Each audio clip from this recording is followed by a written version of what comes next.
Assalamualaikum warahmatullahi wabarakatuh. Alhamdulillahirrahmanirrahim. Bagaimana kabar kalian? Semoga sehat selalu ya. Amin amin ya robbal alamin. Pada kesempatan kali ini materi kita yang baru yaitu menjelaskan tentang iman kepada Nabi dan Rasul.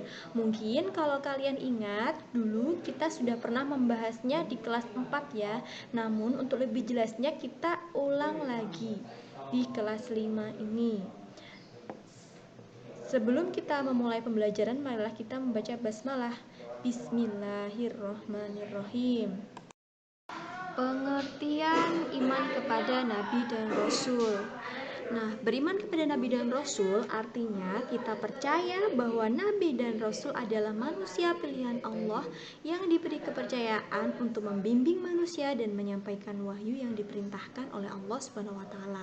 Kemudian, iman kepada Nabi dan Rasul ini merupakan rukun iman yang keempat. Nah, jumlah Nabi dan Rasul sangatlah banyak. Yang wajib kita imani ada 25 Nabi. Nah, Nabi ini adalah seorang laki-laki yang menerima wahyu untuk dirinya sendiri. Jadi Nabi ini menerima wahyu dari Allah Subhanahu Wa Taala, namun tidak untuk umatnya. Nah, kemudian untuk Rasul ini adalah seorang laki-laki yang menerima wahyu dari Allah Subhanahu Wa Taala untuk disampaikan kepada umat Islam agar selamat dari kesesatan.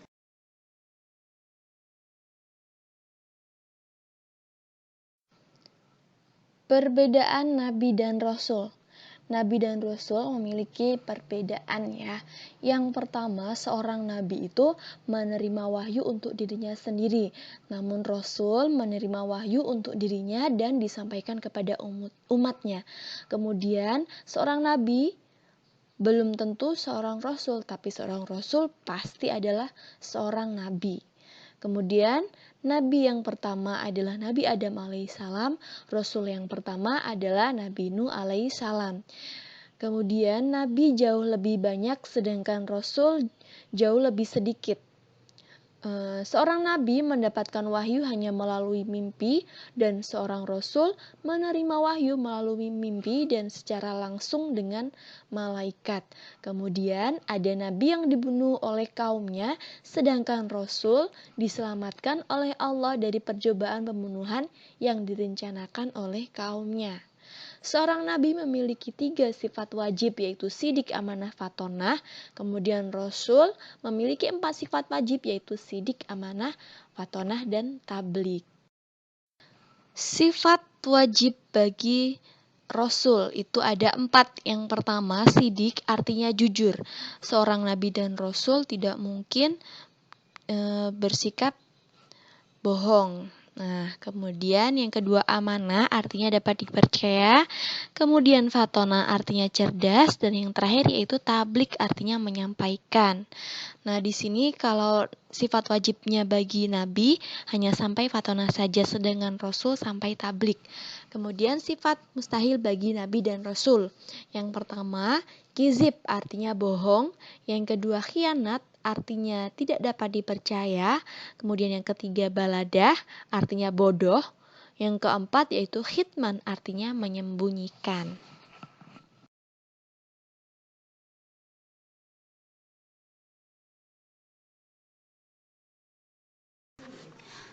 Sifat terpuji Nabi dan Rasul. Yang pertama itu adil, jujur dan benar, dapat dipercaya, memaafkan, tolong menolong, kerja keras, islah atau suka mendamaikan, kemudian silaturahmi dan lain-lain.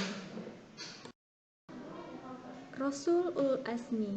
Nah, untuk Rasul ini ada nama yang disebut Ulul Azmi, yaitu Rasul yang punya ketabahan dan keteguhan hati yang sangat luar biasa, karena dalam berdakwah beliau selalu mendapatkan berbagai celaan dan perlakuan yang menyakitkan. Nah, di antara Rasul Ulul Azmi tersebut adalah ada Nabi Nuh alaihissalam, Nabi Ibrahim alaihissalam, Nabi Musa alaihissalam, Nabi Isa alaihissalam, kemudian yang terakhir Nabi Muhammad SAW. Untuk menghafal lebih mudah, kita bisa singkat dengan kata nimim.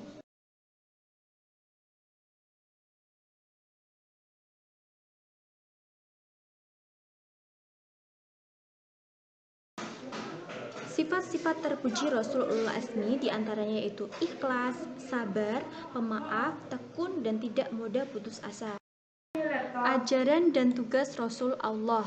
Yang pertama, seorang Rasul itu memiliki tugas sebagai syahidan. Syahidan di sini merupakan saksi atas kebenaran yang datang sebelum dan sesudah Rasulullah SAW. Kemudian tugas yang kedua yaitu sebagai mubasyir. Nah, mubasyir ini merupakan seorang pembawa kabar-kabar gembira. Kemudian ada nadhiron, itu merupakan pemberi peringatan kepada manusia. Kemudian yang terakhir, tugas Rasul itu sebagai da'iyan ilallah, seorang penyeru kepada Allah Subhanahu wa taala.